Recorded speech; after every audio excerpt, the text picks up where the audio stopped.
नमस्कार, आप देख रहे हैं कालचक्र। मैं हूं पल्लवी झा। मेरे साथ हैं प्रश्न कुंडली विशेषज्ञ पंडित सुरेश पांडे जी। बहुत बहुत स्वागत है पंडित जी आपका। जय मां विंध्यवासिनी। बीमारियों में संजीवनी बन जाएंगे शिव पुराण के महा उपाय, संकट में रक्षक बन जाएंगे शिव पुराण के महा उपाय, हर कष्ट की काट बन जाएंगे शिव पुराण के महा उपाय।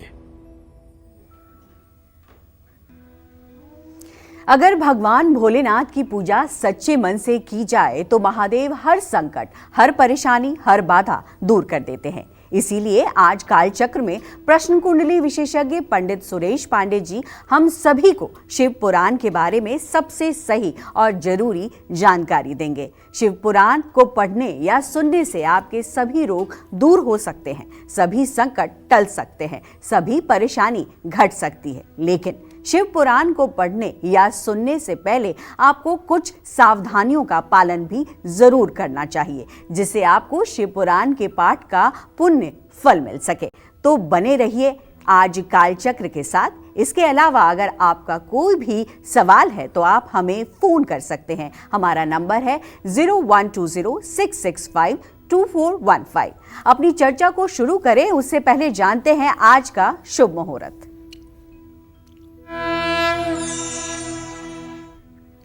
आज 24 नवंबर 2025 दिन सोमवार है। आज मार्गशीर्ष शुक्ल पक्ष की चतुर्थी तिथि रात 9:22 तक है। इसके बाद पंचमी तिथि शुरू होगी।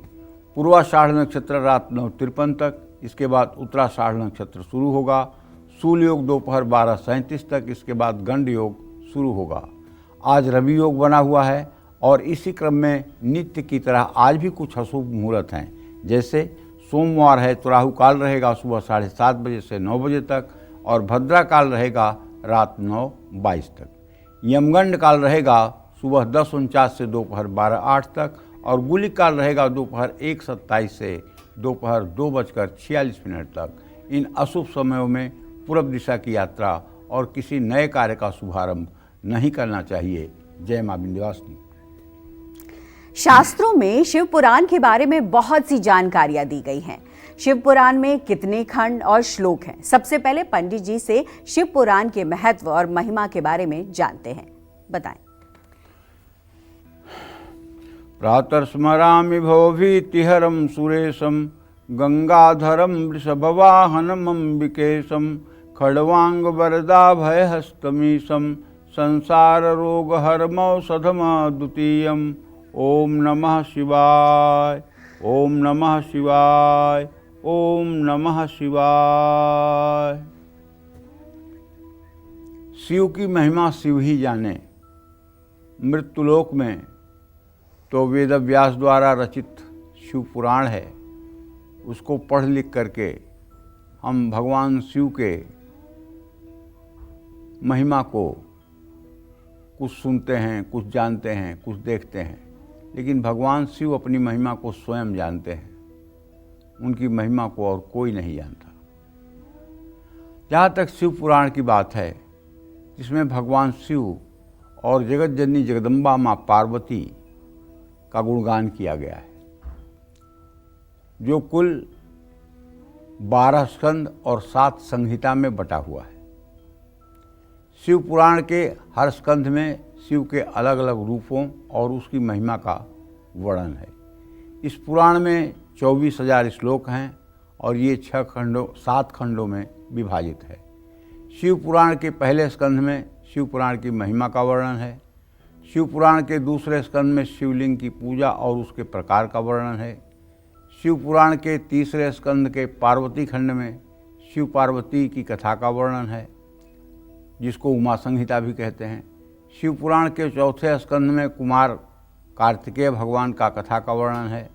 शिव पुराण का 5वां स्कंध युद्ध खंड में के रूप में जाना जाता है, जो त्रिपुरासुर वध की कथा का वर्णन है। शिव पुराण के 6ठे स्कंद शतरुद्र संहिता में रुद्र अवतारों को और शिव की मूर्तियों का वर्णन है। शिव पुराण के 7वें स्कंद में, जिसको वायवीय संहिता कहते हैं, उसमें द्वादश ज्योतिर्लिंग, शिव सहस्रनामावली का वर्णन है।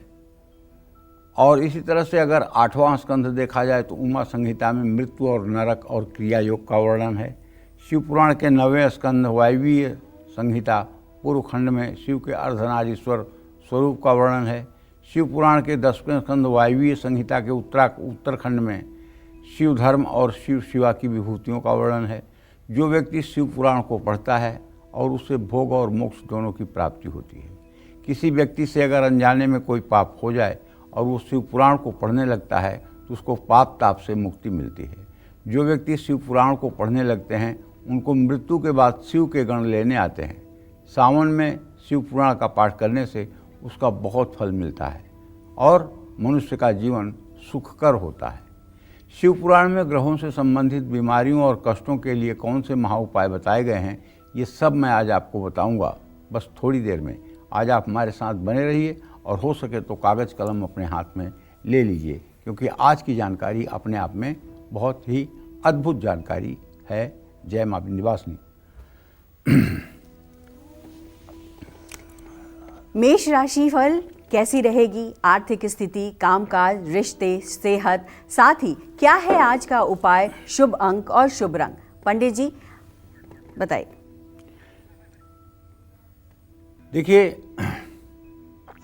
आज मेष राशि के जातकों को बताना चाहूँगा कि आपके भाग्य स्थान में चंद्रमा गोचर कर रहा है।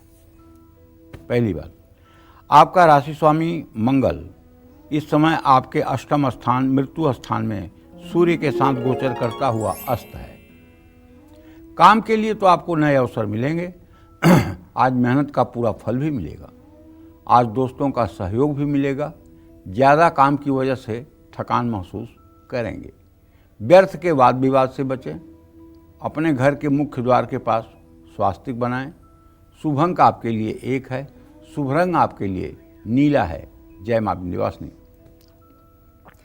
वृषभ राशि का राशिफल कैसी रहेगी? आर्थिक स्थिति, कामकाज, रिश्ते और सेहत, साथ ही क्या है आज का उपाय, शुभ अंक और शुभ रंग? बताएं।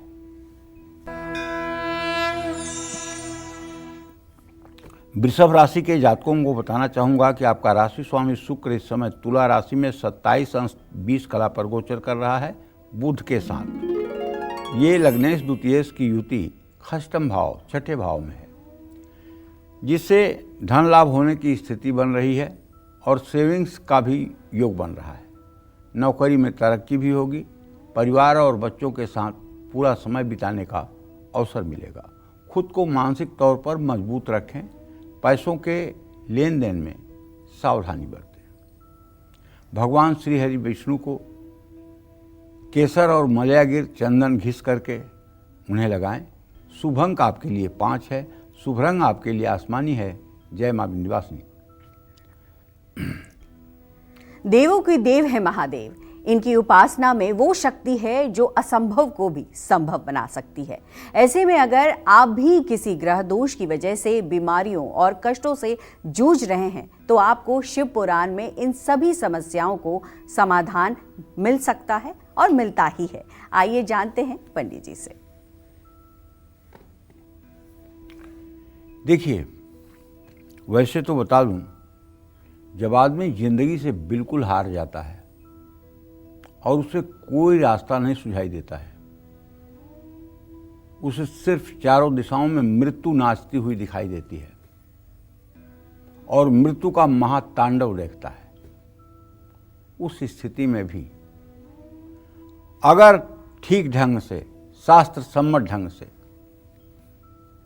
भगवान शिव की आराधना महामृत्युंजय रूप में हो जाए तो मैं दावे के साथ कहता हूं, उस व्यक्ति का बाल बांका नहीं हो सकता है। समस्या इस बात की है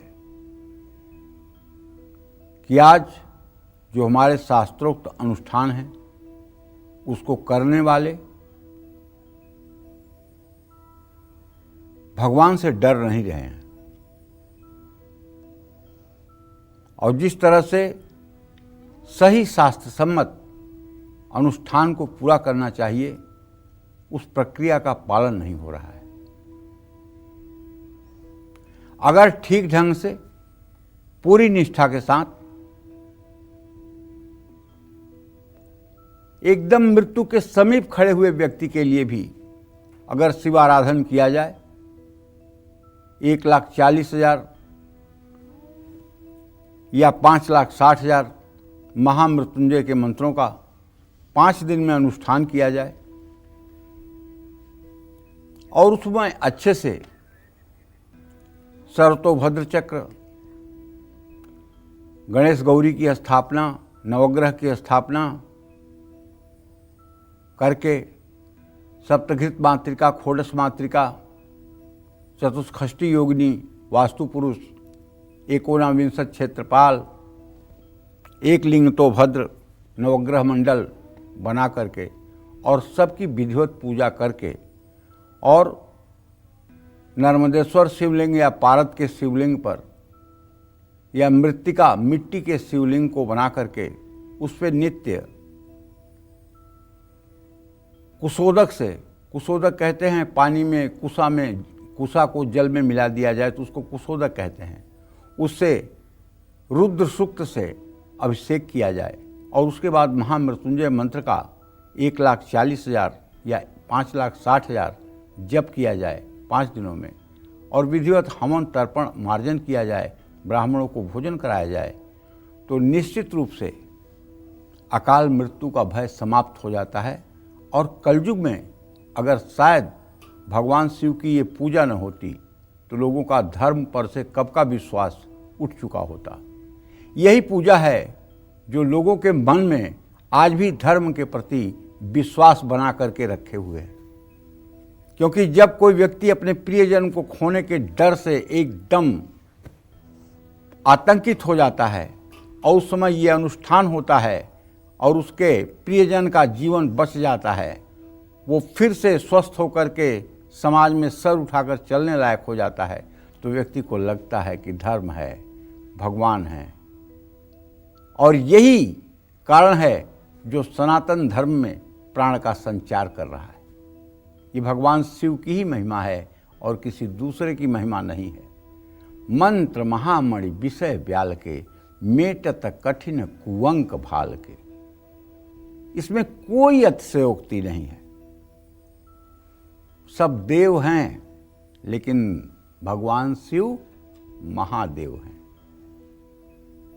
सबको ब्रह्मा के लिखे हुए में कुछ बदलने का अधिकार नहीं है, लेकिन ब्रह्मा की सारी लिखावट को बिना किसी बहुमत से बदल देने का अधिकार भगवान शिव के पास सर्वथा सुरक्षित है। वैसे भगवान शिव संहार के देवता माने जाते हैं, लेकिन अगर आप गंभीरता से शास्त्रों का अध्ययन करेंगे और सारे शास्त्रों को आप पढ़ेंगे तो जो मैं कह रहा हूं मेरे इस बात से आप सहमत होंगे। जब सृष्टि करना होता है तो शिव ही ब्रह्मा बन जाते हैं। जब पालन करना होता है तो भगवान शिव ही विष्णु बन जाते हैं और जब संहार करना होता है तो भगवान शिव ही शंकर बन जाते हैं। सूर्य से संबंधित, सूर्य ग्रह से संबंधित अगर आपके जीवन में कष्ट है, सूर्य हड्डियों का रोग देता है, सूर्य मस्तिष्क में रोग देता है, सूर्य नेत्र रोग देता है, तो शिवलिंग का पूजन सफेद मंदार के फूलों से, पत्तों से और बेलपत्र से करना चाहिए।